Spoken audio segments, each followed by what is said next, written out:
High welcome to my YouTube channel. আজি পোনপ্ৰথমে এই ভিডিঅ'টোৰ জৰিয়তে নাটকৰ সৰু সংলাপ এটা শুনাবলৈ লৈছোঁ। বি এড কলেজত পাঠচাৰৰ সহযোগত কৰা বহু নাটকৰ ভিতৰত এখন নাটকত কোৱা সৰু সংলাপ এটা আপোনালোকৰ আগত শ্বেয়াৰ কৰিবলৈ ওলাইছোঁ।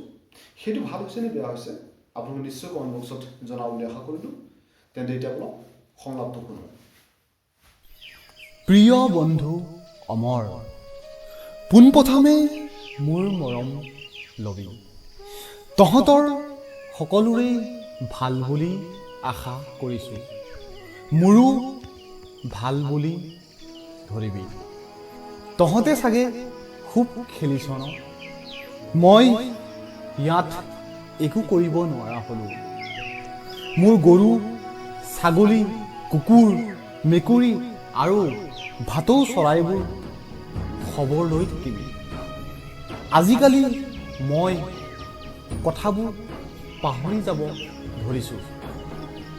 কাগজৰে বনোৱা বস্তুবোৰ কেনেধৰণৰ বনাইছিলোঁ সেইবোৰো পাহৰি গৈছোঁ। তহঁতে পাৰিলে ককাইদেউক বুজাই মোক ইয়াৰ পৰা লৈ যাব আহিবিচোন। মই ইয়াত বৰ কষ্ট পাইছোঁ।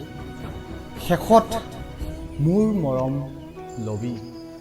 ইতি তোৰ মৰমৰ বন্ধু সুকুমাৰ।